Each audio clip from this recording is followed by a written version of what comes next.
Assalamualaikum warahmatullahi wabarakatuh. Saya Betul Astri dari 6 Manajemen Pendidikan Islam, Fakultas Tarbiyah dan Ilmu Keguruan UIN Saifuddin Zuhri Purwokerto akan menyampaikan materi terkait dengan struktur dan macam-macam bentuk daun. Daun merupakan salah satu organ tumbuhan yang tumbuh dari ranting dan berfungsi untuk menangkap energi dari cahaya matahari supaya bisa berlangsungnya proses fotosintesis.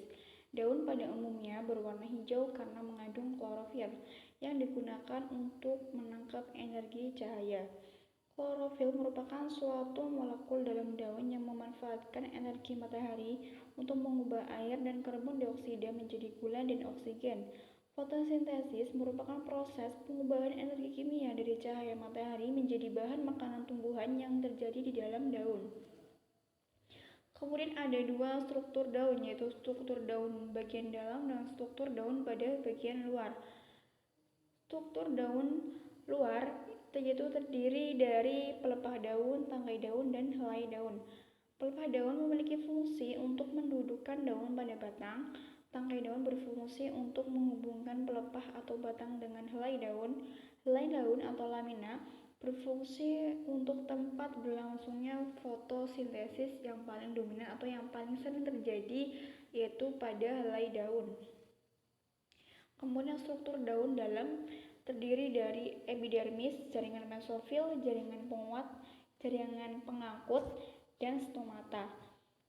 Epidermis di sini merupakan lapisan sel hidup terluar dari bagian dalam daun, dan jaringan ini dibagi menjadi dua, yaitu jaringan epidermis bawah dan epidermis atas. Epidermis ini memiliki fungsi untuk melindungi jaringan yang terdapat di bawahnya. Kemudian jaringan mesofil. Jaringan mesofil terbagi menjadi dua jenis, yaitu jaringan palisade dan jaringan spons. Jaringan palisade ini atau jaringan tiang adalah jaringan pada bagian dalam daun yang banyak mengandung kloroplas. Ciri utamanya yaitu jaringan ini yaitu sel-selnya tersusun rapat dan terbentuk silinder. Kemudian jaringan spon atau jaringan bunga karang adalah jaringan pada bagian dalam daun yang memiliki rongga lebih apabila dibandingkan dengan jaringan palisade. Jaringan spon memiliki fungsi sebagai tempat menyimpan cadangan makanan pada tumbuhan. Kemudian jaringan penguat, jaringan pengangkut. Jaringan pengangkut dibedakan menjadi dua, yaitu xilem dan flum. Xilem berfungsi untuk mengangkut air dan unsur hara dari dalam tanah menuju ke daun sebagai bahan untuk proses pembuatan makanan atau fotosintesis.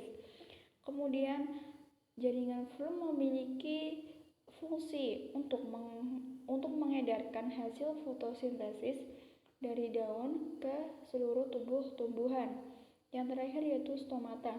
Stomata memiliki fungsi sebagai organ pernapasan atau respirasi. Stomata ini akan mengambil gas karbon dioksida dari udara sebagai bahan fotosintesis dan mengeluarkan gas oksigen sebagai hasil dari fotosintesis. Nah, stomata ini terletak pada epidermis bagian bawah. Kemudian macam-macam bentuk daun yaitu ada daun menyirip, melengkung, menjari, dan sejajar. Daun menjari atau palminervis, tumbuhan yang memiliki tulang daun menjari mempunyai bentuk daun dengan satu tulang daun yang cukup besar dan berbentuk seperti jari-jari tangan manusia. Contohnya yaitu daun singkong, daun pepaya, daun kapas, dan daun jeruk. Kemudian daun menyirip atau peony nervis, yaitu sesuai dengan namanya, maka daun menyirip memiliki tulang daun yang menyerupai sirip ikan. Daun menyirip memiliki susunan tulang daun yang tersusun rapi mulai dari tangkai hingga ujung dari helai daun. Contohnya yaitu daun mangga, daun rambutan, daun jambu, dan daun belimbing. Daun beringin. Kemudian daun sejajar atau resitinervis, yaitu daun sejajar adalah daun dengan tulang daun berbentuk seperti garis-garis yang sejajar pada tiap-tiap ujung tulang pada daun sejajar akan menyatu. Pada umumnya terdapat satu tulang daun besar yang membujur di tengah, sedangkan tulang-tulang lainnya lebih kecil dan semuanya mempunyai arah sejajar dengan tulang utama. Contohnya yaitu pada daun jagung, rumput, tebu, daun padi, dan daun kelapa. Yang terakhir yaitu daun melengkung atau Servine nervis, yaitu daun melengkung adalah daun yang memiliki tulang daun berbentuk seperti garis-garis pelengkung dengan ujung-ujung tulang daun yang terlihat menyatu.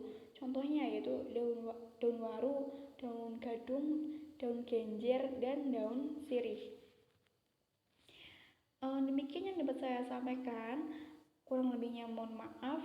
Wabillahi taufiq wal hidayah. Wassalamualaikum warahmatullahi wabarakatuh.